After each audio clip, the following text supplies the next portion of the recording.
Perkenalkan, nama saya Cindy Surfandika, NIM 170810201070. Di sini saya akan mempresentasikan mengenai manajemen inventory and logistik.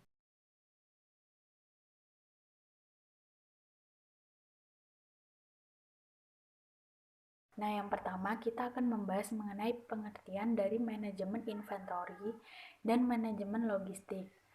Inventory ini pada dasarnya muncul sebagai akibat dari selisih tingkat penjualan atau kebutuhan dengan tingkat pemakaian atau produksi.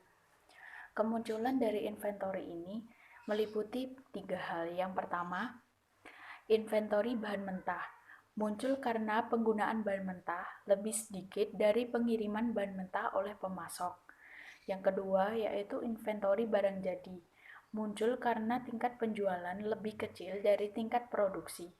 Yang ketiga, yaitu inventory bahan pendukung. Muncul karena barang tersebut disediakan untuk memenuhi kebutuhan yang muncul sewaktu-waktu. Kemudian kita akan membahas mengenai manajemen logistik. Logistik itu sendiri merupakan bagian dari proses supply chain management atau SCM yang memiliki berbagai fungsi penting dalam perencanaan, pelaksanaan, dan pengendalian efektivitas penyimpanan dan aliran barang, ataupun pelayanan informasi kepada konsumen.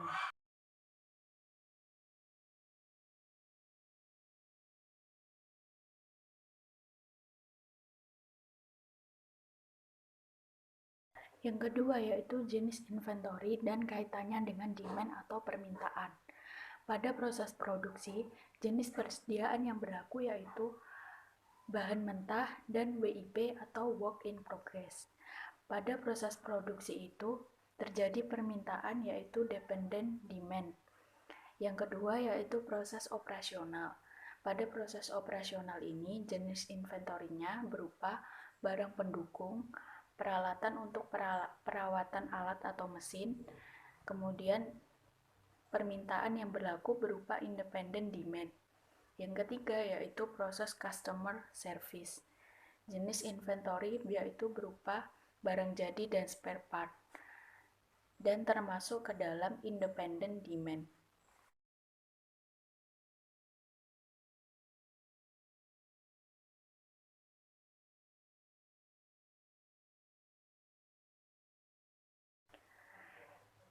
Yang selanjutnya yaitu tujuan pengadaan dari inventory itu sendiri. Yang pertama yaitu service level. Tersedianya item pada saat dibutuhkan akan memberikan tingkat service level yang tinggi. Yang kedua, antisipasi perubahan demand dan supply.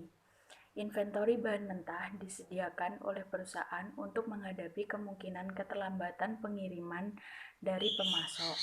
Kemudian, inventory barang jadi disediakan jika permintaan konsumen itu meningkat drastis. Kemudian yang ketiga, minimum investasi inventory. Jika perusahaan ingin menyediakan service level yang tinggi, maka perusahaan harus menjamin tingkat ketersediaan barang yang tinggi. Hal tersebut akan menyebabkan biaya investasi dan modal pengadaan inventory yang tinggi, karena barang yang belum digunakan akan menjadi tanggungan ataupun beban yang akan ditanggung oleh perusahaan tersebut. Kemudian yang keempat yaitu biaya operasional yang rendah. Dengan tersedianya inventory akan mengurangi kemungkinan terhambatnya proses produksi, sehingga akan menurunkan biaya perawatan dari inventory itu sendiri. Kemudian yang terakhir, dampak keuangan dan pengukuran kinerja. Nilai inventory akan diperhitungkan dalam laporan keuangan, sehingga harus diperhatikan dengan benar bagaimana pengelolaan dan pengukuran kinerja yang baik.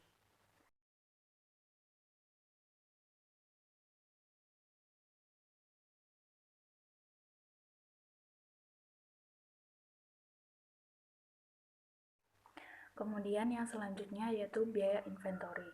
Inventory itu sendiri dapat dikatakan memberikan pemasukan pada perusahaan ataupun cash inflow jika sudah diolah menjadi barang jadi dan melalui proses penjualan dan dijual kepada konsumen. Pada periode inventory belum memberikan pemasukan, bagi perusahaan itu disebut dengan cash outflow.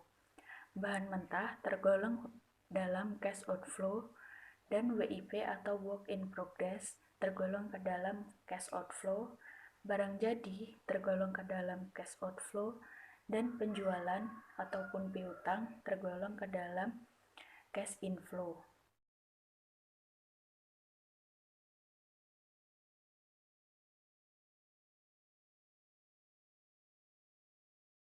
Selanjutnya yaitu saya akan memberikan ilustrasi mengenai cash inflow dan cash outflow. Nah, secara praktis, siklus di mana perusahaan tersebut memproduksi bahan mentah sampai barang tersebut terjual itu akan disebut dengan inventory turnover. Semakin cepat periode perputaran inventory dari bahan mentah menjadi barang jadi, maka akan semakin tinggi nilai dari inventory turnover tersebut. Kemudian, semakin tinggi nilai dari inventory turnover ini, maka akan semakin cepat perusahaan tersebut memperoleh cash inflow dan akan semakin pendek waktu yang ditanggung perusahaan dalam menanggung cash outflow. Akibatnya, resiko perusahaan menanggung inventory akan semakin rendah, sehingga nilai inventory turnover tersebut akan semakin tinggi dan akan makin baik untuk perusahaan.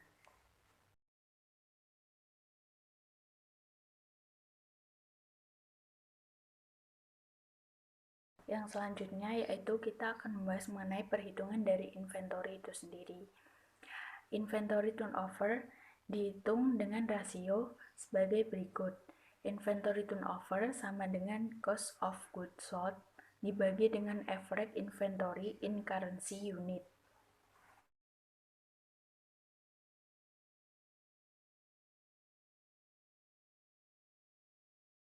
Yang selanjutnya yaitu kita akan membahas mengenai komponen dari biaya inventory itu sendiri. Yang pertama yaitu biaya modal, yang kedua biaya simpan, yang ketiga yaitu biaya pesan, yang keempat yaitu biaya kehabisan dari inventory. Yang pertama yaitu biaya modal atau harga inventory itu sendiri. Terdiri dari biaya pengadaan dari perusahaan sampai perusahaan tersebut memperoleh inventory tersebut. Kemudian pada biaya simpan atau carrying cost terdiri dari gaji pegawai, biaya perawatan gudang, biaya perawatan inventory, biaya asuransi inventory, dan biaya kerusakan dari inventory tersebut. Pada biaya pesan atau ordering cost, biaya tersebut terjadi karena adanya kegiatan pemesanan kepada vendor hingga barang tersebut sampai ke gudang atau disebut dengan pengorganisasian untuk memulai produksi di pabrik. Yang keempat yaitu biaya kehabisan inventory, terdiri dari 3 hal. Yang pertama, lost sale cost, artinya jika inventory habis, maka konsumen akan kecewa dan akan membeli produk yang lain. Tentunya, profit yang seharusnya diperoleh akan menghilang. Yang kedua yaitu back order cost. Jika konsumen memberi kesempatan untuk memenuhi kebutuhan mereka di periode berikutnya, kita harus menambah aktivitas pengadaan barang untuk memenuhi keinginan konsumen tersebut. Yang ketiga yaitu biaya terkait kapasitas. Biaya ini akan muncul karena adanya perubahan tingkat produksi akibat perubahan tingkat pemakaian inventory bahan mentah oleh perusahaan tersebut, atau perusahaan tingkat penjualan barang terjadi karena permintaan konsumen menurun. Sekian presentasi dari saya, kemudian presentasi ini akan dilanjutkan oleh teman saya. Warahmatullahi wabarakatuh. Saya Estufa Pujiasi, NIM 170810201073. Saya akan menjelaskan lanjutan dari teman saya yaitu Cindy Surfi Antika. Di mana sebelumnya Cindy Surfi itu menjelaskan tentang jumlah pemesanan. Nah, di jumlah pemesanan itu sendiri terdapat beberapa metode. Yang pertama yaitu ada lot for lot. Artinya pemesanan inventory sesuai jumlah yang dibutuhkan. Lalu ada fixed order quantity atau FOQ, yang dimana mudah diterapkan karena penggunaan inventory-nya itu selalu dilakukan dalam jumlah yang sama setiap kali pemesanan. Lalu yang ketiga ada order quantity atau EOQ, yaitu sistem penyimpanan yang menyeimbangkan biaya simpan dan biaya pesan inventory. Lalu ada pemesanan yang memenuhi jumlah periode atau P system, yang artinya yaitu dapat diterapkan pada industri jasa dalam memenuhi inventory yang mendukung kegiatan operasional mereka. Nah, inventory ini relatif tidak mahal dan mudah dan bukan merupakan barang yang kritis dalam proses operasional perusahaan seperti alat tulis. Lalu ada periodic review, yaitu perusahaan yang melakukan pengisian kembali inventorinya dalam kebutuhan operasional ketika inventory itu yang tersedia itu mencapai ROP. Untuk menetapkan jumlah maksimum yang harus dipenuhi setiap kali pemenuhan inventory, maka perusahaan harus menggunakan pendekatan target level, di mana demand dari lead time itu ditambah dengan safety stock. Lalu ada model persentase. Nah, model persentase ini yaitu perusahaan itu merata-ratakan kebutuhan inventory untuk beberapa periode ke depan. Kemudian pemenuhan atau pengisian kembali inventory-nya berdasarkan persentase kebutuhan tersebut. Lalu ada alat bantu visual. Nah, alat bantu visual ini digunakan pada sistem JIT atau just in time, yaitu metode ini sudah menentukan dari awal titik ROP dan proses pemenuhan kembali inventory. Lalu ada saya akan menjelaskan tentang safety stock. Nah, safety stock ini terjadi jika pengiriman inventory dari pemasok itu terlambat, sehingga perusahaan akan membutuhkan persediaan atau inventory pengaman. Nah, hal tersebut mencegah adanya stock up atau inventory yang dihabiskan. Terdapat beberapa metode. Yang pertama yaitu metode konservatif, di mana metode ini menjelaskan tentang pemakaian rata-rata atau biasa disebut dengan U. U di sini 12 unit per hari. Lalu lead time rata-rata atau L 5 hari. Untuk pemakaian yang berskala besar itu dapat digunakan dengan UMAX selama 17 unit per harinya. Lalu lead time terlamanya LMAX adalah 8 hari. Sehingga dapat diketahui ROP sama dengan U kali L ditambah dengan safety stock. Untuk mencari ROP sendiri yaitu UMAX dikali dengan LMAX. UMAX sendiri 17 unit dikali LMAX-nya 8, sehingga terdapat 136 unit. Untuk mencari safety stock-nya, maka ROP ini kan sudah diketahui 136 unit, sehingga kita mencari U kali L. U-nya sudah diketahui 12 dikali dengan L-nya 5. Nah, sehingga 136 dikurangi ini 60, sehingga safety stock-nya menjadi 76 unit safety stock. Nah,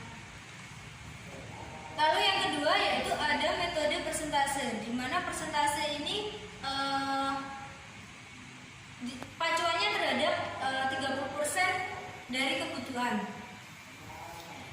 Misal gini, safety stock-nya 30% dikali U kali L, 30% kali 12 kali 5 sama dengan ketemu 80 Nah, untuk mencari ROI-nya, maka 12 dikali 5 ditambah dengan safety stock-nya 18 sehingga ketemu 78 unit. Lalu untuk service level, di mana ukuran kinerja sebuah sistem, khususnya kinerja divisi atau bagian di perusahaan, dalam rangka memenuhi keinginan customer-nya itu sendiri. Saya akan menjelaskan tentang manajemen logistik, di mana manajemen logistik ini serangkaian kegiatan perencanaan, pengorganisasian, dan pengawasan terhadap kegiatan pengadaan, pencatatan, pendistribusian, penyimpanan, pemeliharaan, dan penghapusan logistik yang berguna untuk mendukung efektivitas dan efisiensi dalam upaya pencapaian tujuan dalam suatu organisasi. Terdapat faktor-faktor utama pendukung sistem logistik, yaitu informasi dan pengendaliannya. Lalu rantai pasokan dalam sistem manajemen logistik itu berdasar pada tempat atau titik masuknya logistik, gudang utama, gudang penyalur, dan gudang penyimpanan terakhir. Terdapat beberapa fungsi manajemen logistik, yaitu yang pertama fungsi perencanaan dan pemenuhan kebutuhan, lalu yang kedua fungsi penganggaran, lalu yang ketiga fungsi pengadaan, dan yang keempat fungsi penyimpanan dan penyaluran. Fungsi perencanaan dan pemenuhan kebutuhan ini terdapat beberapa hal. Yang pertama yaitu faktor biologis, di mana peraturan dan ketentuan serta batasan terhadap keamanan, desain penyediaan barang, pengadaan prosedur, dan persyaratan dana yang akan digunakan. Lalu yang kedua persyaratan proyek. Nah, faktor ini mencakup tujuan proyek dalam waktu tertentu dan kondisi lokasinya. Lalu yang ketiga evaluasi sosioekonomi, di mana proses penentuan kebutuhan menuntut pemikiran yang luas dan mendalam, terutama dalam hal evaluasi untuk menentukan jenis teknologi yang akan digunakan. Lalu yang keempat perkembangan swadaya dan swasembada, di mana kebutuhan sesuatu yang hendaknya sejauh mungkin dapat dipenuhi sendiri tanpa bergantung pada bantuan lain. Lalu yang kelima inventarisasi dan pemeliharaan, dan yang terakhir perkembangan biaya. Fungsi penganggaran ini terdiri dari kegiatan-kegiatan dan usaha-usaha untuk merumuskan perincian penentuan kebutuhan dalam suatu skala standar. Terdapat macam-macam anggaran. Yang pertama yaitu anggaran dalam negeri seperti APBN dan APBD, anggaran non APBN atau anggaran non APBN yaitu seperti BUMN dan swasta, lalu bantuan pinjaman luar negeri. Lalu yang ketiga fungsi pengadaan, yaitu usaha-usaha untuk memenuhi kebutuhan operasional yang telah digariskan dalam fungsi perencanaan, penentuan kebutuhan maupun penganggaran yang berfungsi dengan cara yang pertama yaitu pembelian, penyewaan, peminjaman, pemberian dan penukaran, serta pembuatan dan perbaikan. Lalu yang terakhir yaitu fungsi penyimpanan dan penyaluran, di mana pelaksanaan penerimaannya itu penerimaan, penyimpanan dan penyaluran perlengkapan yang telah diadakan melalui fungsi-fungsi sebelumnya untuk kemudian disalurkan kepada instansi pelaksana. Terdapat beberapa faktor fungsi penyimpanan. Yang pertama yaitu pemilihan lokasi, pengaturan pengaturan ruang. Lalu yang ketiga prosedur atau sistem penyimpanan. Lalu yang keempat penggunaan alat bantu. Lalu yang ruang penyimpanan atau gudang itu ada jenis-jenisnya. Yang pertama yaitu gudang terbuka, gudang semi tertutup, gudang tertutup, tangki kering, dan gudang penyimpanan tahan api.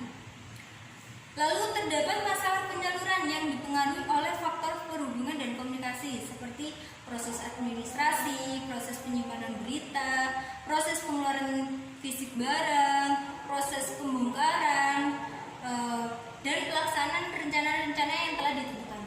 Terima kasih. Wassalamualaikum warahmatullahi wabarakatuh.